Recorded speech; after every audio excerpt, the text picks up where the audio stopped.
Hi, my name is Joe Weaver, and this is a story about a flu that can kill. Zara story.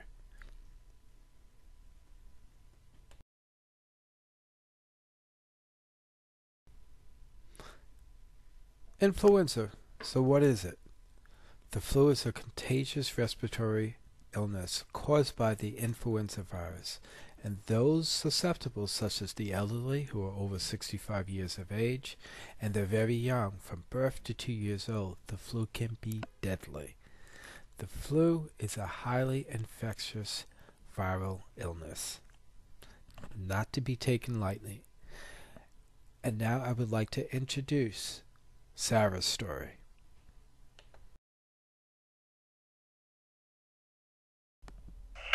Zara was 2 years, 10 months old. She was taken to her pediatrician's office because I was concerned that she had a cold and something was snowballing. I wasn't sure what was happening, so I took her to her pediatrician. I had them follow up with her and check her vitals, check her pressure, her oxygen level, and they told me that she had a virus, that it will take its course about 7 to 10 days. She wasn't running a fever, so they sent me back home, and then when I brought her back home, her diet had changed. She was not eating as much as her appetite was different. She wasn't eating and drinking as much as she normally was eating and drinking before she got sick. She got sick on a Monday. So then I let 24 hours pass, and then she had a fever, a slight fever. So I took her back again to her pediatrician's office. And they treated her with it. It was now almost 48 hours that I had taken her, and they said, let's see, maybe she's fighting a virus, not sure what's going on. But because of the slight fever, they gave her an antibiotic, which was called amoxicillin. As she began the amoxicillin, she had a reaction to the amoxicillin. Her eyes are a little swollen, so they told me to stop, that it may be the amoxicillin or it may be the virus, whatever she's fighting. They never did a culture test to see exactly what virus she was fighting. It was just the symptoms. They went upon the symptoms and how they were treating her. Now we're going into day 3. It was Wednesday, and I remembered taking her to the ER because something was wrong, to Lenox Hill.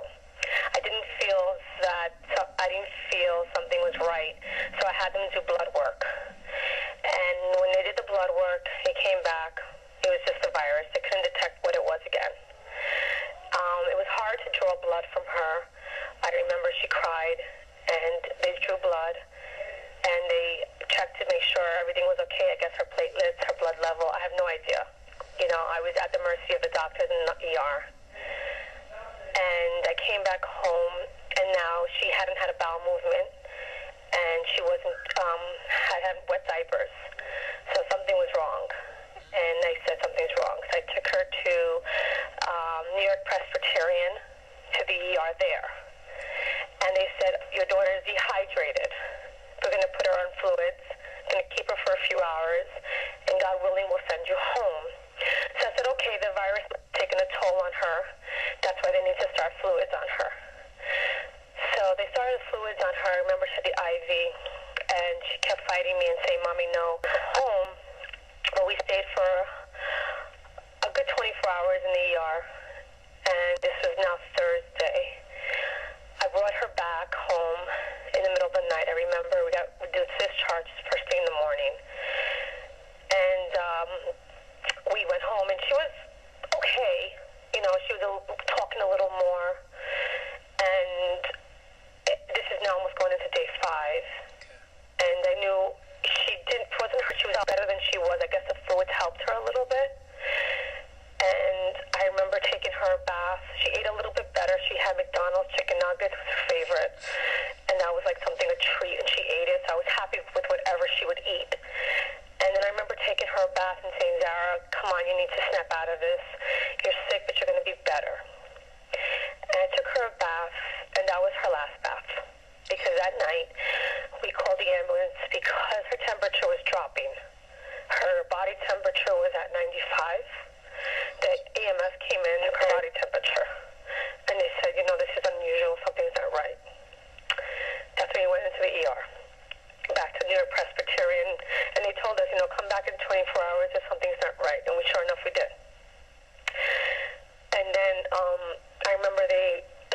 drying her with heat, with warm compressants to warm her temperature, try to bring it back up. They put blankets on her, they assessed her, and all the doctors felt like she just had to pass a bowel. She just had to have a bowel movement, she'd be fine. She was very gassy. Like I guess her body was shutting down, but they didn't know. Well, nobody knew. I'm assuming now. And then I remember my daughter telling me, "Mommy, don't cry. It's going to be okay. I'm going to be okay." And I knew she wasn't. I knew something was wrong from Monday, from the first visit at the pediatrician's office, from the reaction to the antibiotic. I know my daughter, and I knew something was wrong. And then shortly after they started bringing her temperature up, they wanted to do a CAT scan. So when we took when we took her to the CAT scan, we were losing her. Her vitals were dropping, and her eyes were rolling back, and she was dying. I knew she was dying. Something was not right. So they couldn't complete the exam, and rushed her into a special room where like 100 doctors just rushed the room, and they started working on her. And I knew right then and there it was more than just a virus. She was dying. Something was happening. All I could see were tons of people on her trying to resuscitate her, intubate her. And it was just a matter of, they worked on her. It felt like a century that they worked on her. But I knew that she was gone. She was gone when they were doing the CAT scan.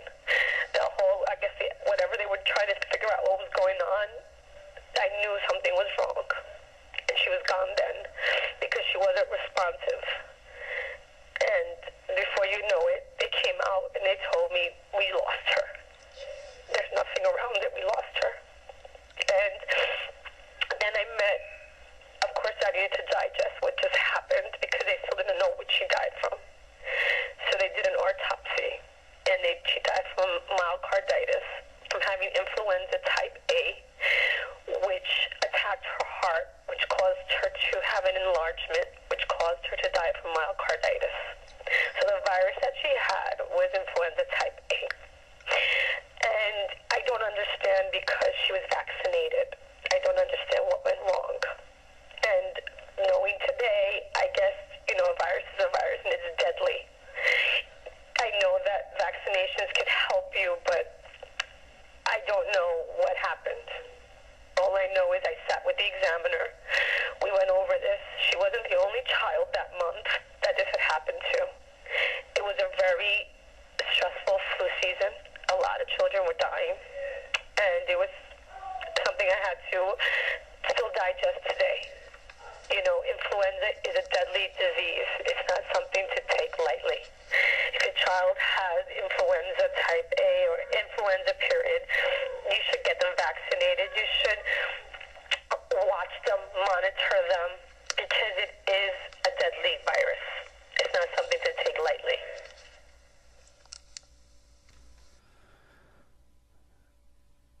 From hearing Zara's story, we now hopefully have a better understanding just how serious the influenza virus can be. So it's extremely important to know the signs and symptoms of influenza A and B from the common cold. So how is it different? If you see on the right, human influenza, there can be a fever, headache, coughing, sore throat, difficulty breathing, GI symptoms, diarrhea, stomach ache, usually in children and the elderly, and usually lasts for 2 to 7 days. With a common cold, there may be some sniffles, some sneezing, but here's the differences between type A influenza virus strains and type B. A would be more severe than B. A has the potential to infect humans and animals, and B usually only affects children.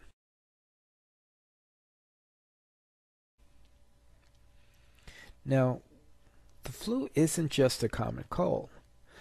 You have the seasonal influenza virus and you have the influenza pandemics. Now the pandemics, they appear in a human population rarely, and they're very unpredictable. Human populations lack immunity to these types of strains of influenza, and it has the potential to wipe out the healthy, the young, the old. It doesn't discriminate. Where the seasonal influenza, infants and elderly are most at risk. People have asthma and other respiratory issues. Diabetes would also be a problem with seasonal influenza. So what makes not getting the flu vaccine so serious? If parents of young children and those who are elderly don't take the flu vaccine very seriously and refuse to get the injection, this can be potentially very dangerous. One person will affect another, and so on and so forth, until millions are infected. When the CDC states, and that's the Center of Disease Control, states that the strain is very dangerous and deadly. But here from this slide you can see H1N1 in 1918, the Spanish flu. How many deaths did it cause? 20 to 40 million deaths. In 1957, the Asian flu, 1 to 4 million people died, and that was the H2N2 vaccine. And then in 1968, we had the Hong Kong flu, killed about 4 million people. There's a potential that we can have another pandemic, influenza virus, and it can potentially come to America. That potential is there. The public must be aware that not all flu viruses are the same, and you see the difference from type A and type B. And I got these statistics from the Center of Disease Control and Prevention. So who's at risk for the flu? The very young, the elderly, the immunocompromised, people with heart or lung disease, individuals with developmental disabilities, and potentially, depending on the virus, everyone. It is estimated that 5 to 20% of the population will come down with a flu each year. Each year in the United States, about 200,000 people are hospitalized and 36,000 die from the influenza virus alone.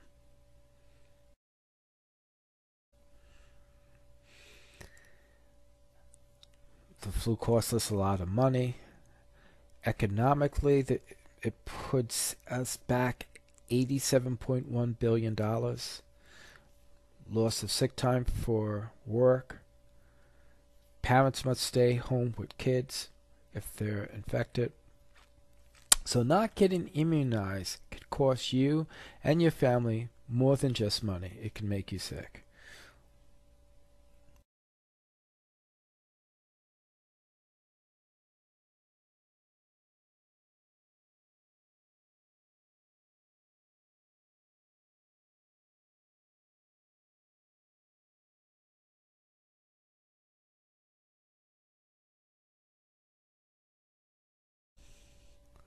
Here we have the influenza 3 days post-infection. If you look up to the top, you see your tracheal mucosa. This is normally how it looks. And after 3 to 7 days, your tracheal mucosa definitely is radically changed.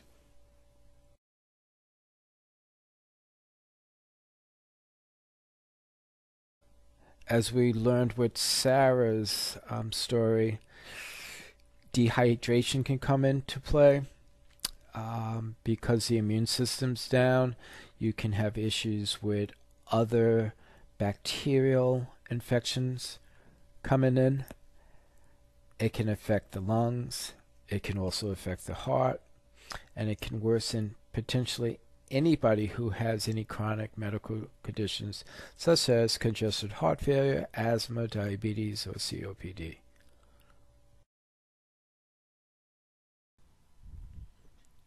So, why do people do not get the flu vaccine?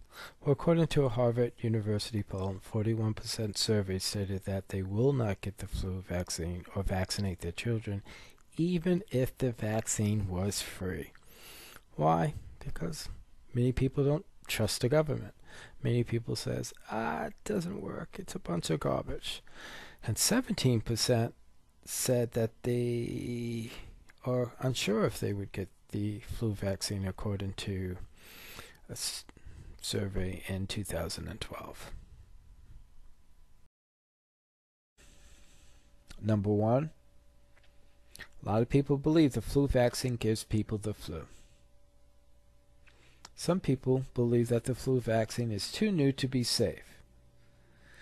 There's many people in the anti-vaccination movement, Generation Rescue, and anti-vaccination blames children vaccinations such as measles, mumps, rubella, hepatitis B, diphtheria, and the flu shot, and links them to autism and neurological disorders.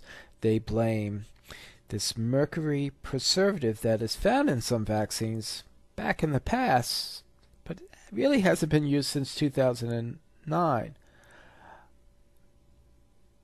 Top number 3 for the reasons why people don't get the flu vaccine. It's only a common cold. It's nothing too much to worry about. Why should I inject something artificial into my body? 4, well, it's too late. The flu season's already here. Why get the vaccine now? Number 5, it hurts, and a lot of people have fear of injections. And just some people believe that the flu shot isn't effective.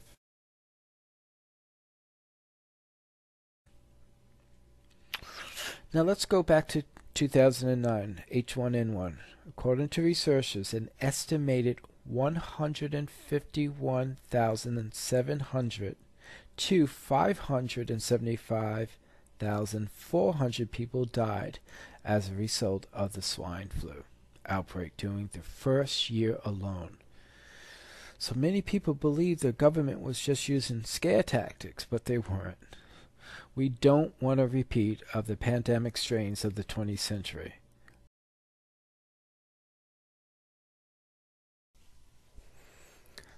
So you may be asking, well, why didn't the flu vaccine help Zara? Zara was vaccinated against the influenza virus, but still it didn't work. Well, what I need to do is explain that how the vaccines work and how the influenza virus works. But first off, there is no single virus that causes the flu, and there is no one flu vaccine that can protect against all of the influenza viruses. A flu vaccine is designed to confer immunity against the strains of flu that are expected to be the most common and the most serious. Another thing we must remember that it takes time to produce vaccines. So a new vaccine can't be instantly produced when a new type of flu starts to cause problems.